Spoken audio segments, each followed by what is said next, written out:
the Trading Market Technicals morning call video for Friday, June 14th. We did get that snapback rally that we were looking for. The McClellan oscillator was pointing to higher prices because we were extremely oversold. Trusty indicator, guys. If you don't use it, you should be using it and putting it in your trader's toolbox.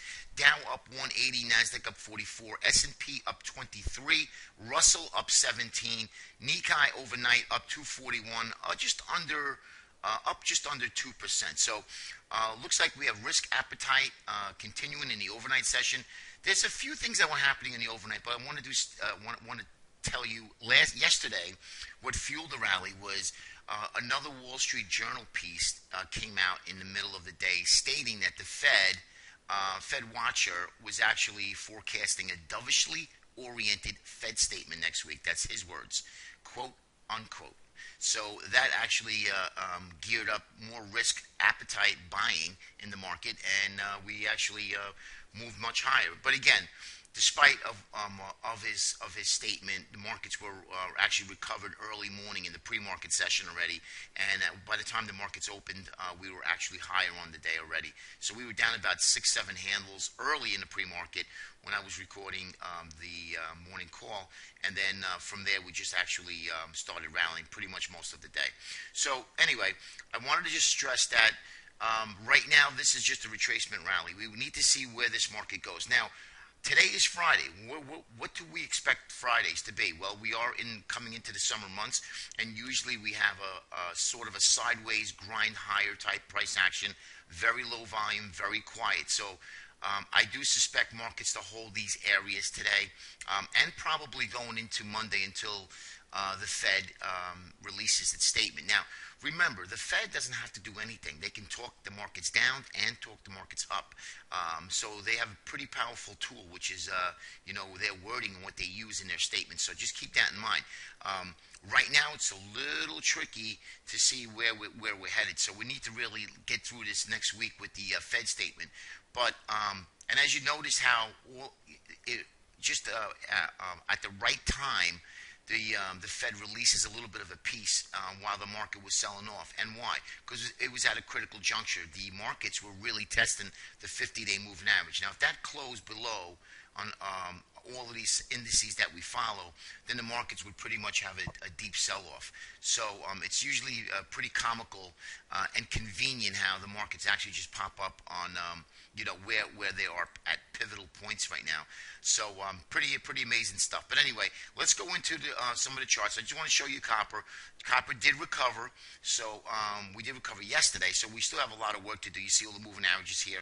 A lot of overhead resistance needs to really get above 340 to really get going, at least testing the 200-day moving average. But again, watch the copper, because if copper starts to really deteriorate along with the emerging markets in China, I think you're going to have a nasty sell-off. And this really wasn't anything really to write home about, the sell-off. And again, it's only been 3 full days. We popped yesterday. Let's see what happens in the next few weeks. I think next week will be pretty telling to me. All right, take a look at the VIX. Remember I mentioned the VIX has a big area of resistance to get out. Sure enough, didn't break it. And this is the third time. 1, 2, 3. Eventually, you keep hitting that door, it's going to break out. But watch it. Watch the VIX here again. We did get that reversal candle, took back the previous day's high, and now we're back into the Bollinger Band here. So that gave us a little bit of a buy signal for equities. And take a look at FXY, which is the yen. We have a black candle, which is giving us a hint of a reversal. So if we do have some weakness in the yen, we're going to have the markets pop up again like you did yesterday. So right now it's inversely correlated. For whatever reason, they think that the yen, they should be buying yen, which I personally, I think that you should not be putting any money into Japan. I think Japan is in serious trouble, and there are years and years before any solid investment should be in that country. But nonetheless, people are buying the yen and inversely correlated with the Nikkei. They should be both going in tandem, but they're not. Anyway, whatever it is, if it's a trading vehicle, yield differentials. But I just think that you need to definitely see what's going on with the yen, because if the yen is inversely correlated almost to a tick, then whether you like it or not, you need to be looking at it. So we have a black candle, which marks a reversal, as you can see here. Right? We get the black candle down, we pop back up, black candle down, black candle up. See if you could see here. So it's a pretty good tool. So we have a little bit of reversal, which tells me that we could probably come down and bull flag this while the markets come up again, and then if the yen starts to find support at these moving averages and this downtrend line, we can actually pop much higher. The markets could put in another lower high from here and then sell off. Okay, just something to keep an eye on. And here's a trade that I'm going to be watching: is WTI crude.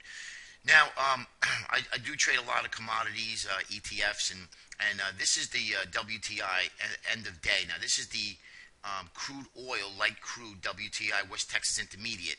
This is not the ETF. We are in a huge symmetrical triangle here. And now we are just hovering above here. Now, if you look at this, this is a little pattern within the larger pattern, right? We have a little inverted head and shoulders. We have the left shoulder, we have the head, and we have the right shoulder. And we have the neckline coming in, slanted neckline, almost coincides to a T with this upper trend line resistance. Now, I think that crude oil actually comes into play. Seasonality has some strength. The first week of July going to, I think, the middle of October, okay? Plus, you have the United States stating that they may be backing the Syrian rebels. If that happens and they go to war, this WTI is going to rip to the upside. This is what I'm watching. It's going to be for a longer-term trade that I'd like to be buying some contracts or buy the ETF, whatever you prefer. Something to think about here. Just I'm throwing a thought in your mind. This is not ready yet. I would like to break out in the back test, a breakout, a bull flag, and that's the point you want to buy, making that higher low offer here. In any pattern, basically. Okay, let's go into the charts.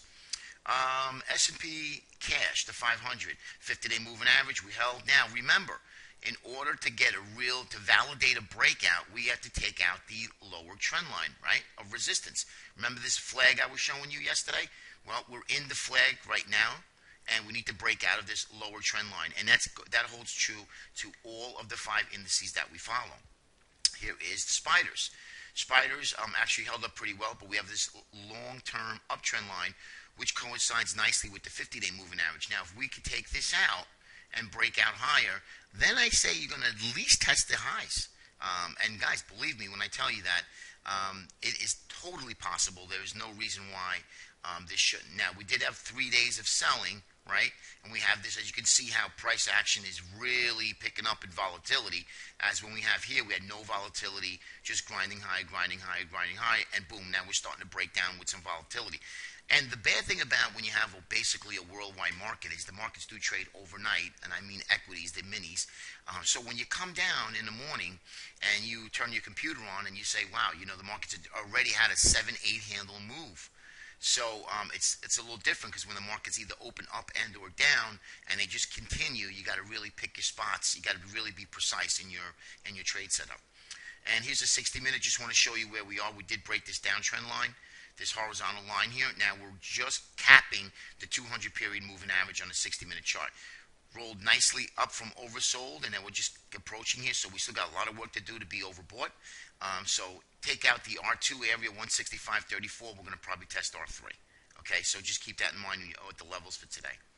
Here is the diamonds. Same thing with the diamonds. Flagpole in the flag. We need to take this downtrend line that's been with us pretty much most of May and all of June. All right, so this is a really key important areas.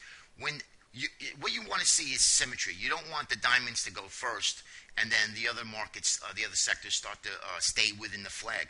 If they all break out at the same time, that means you have bullish symmetry, and that is confirmation that everything is working, everything is coinciding together, and that's when you want to start looking to buy dips again. Right now, we don't have that. We just have a one-day retracement rally. Okay, take a look at the transports. Now, we do have the head and shoulders pattern, which validated, remember, and I said, let's wait for the back test. Now we have the back test happening, and this is where it needs to fail again. It's got to fail below the 50-day moving average. If it fails below the 50-day moving average, then I think you're going to have a deeper downside correction, which would probably come somewhere around 108, and then, of course, the bigger target would be the lower trend line here, okay? But that's why I say let's wait. Always you want to wait. Now, this actually could be could start reversing, and once it retakes this uptrend line, this long-term uptrend line from November, then all bets are going to be off for this head and shoulders pattern. But I want to show you the pattern because it is bearish, and this is the main leader of the indices. So this is important to see what the leader is doing, okay? So right now, if we do break back above it and we take back the 20-day moving average, that's going to be bullish. This pattern is going to invalidate itself again.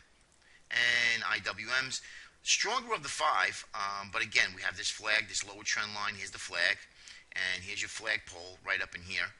Okay, and now we're starting to really get some congestion here. So once we break above this and hold, then I think we're going to have at least a test of the highs or maybe this upper trend line here. Okay, and here's Goldman Sachs. What can I say about Goldman, right? The leader doing fantastic. Goldman really just took back 2 days worth of losses in one big candle. Big day for Goldman Sachs. And then, of course, we have the XLF in the flag again. You can see the flagpole right here. So we need to really break out of this area here, this upper trend line, and then we have the flag pattern here, the lower trend line, the trend line of the upper flag. So that needs to be taken out as well. Then I think you can really get serious with a big rally here. Okay, Apple did okay. Still holding its 50 line, not going anywhere, so that's also not too bad. But the longer it holds here and starts to dip lower, I think the downside the resolution is going to be to the downside. So let's just see what happens. Take it one step at a time here. But again, Apple is just a day trading stock for me. I would not be building any positions in that stock. Qs, lastly, is the Qs. Again, flagpole, we need to break back above it. Same thing, guys, pattern recognition. All right, I want everybody to have a great weekend. Enjoy the weekend with your family and friends, and we will have a big market update morning call video on Monday. Have a great Friday. Enjoy the weekend, guys. Take care.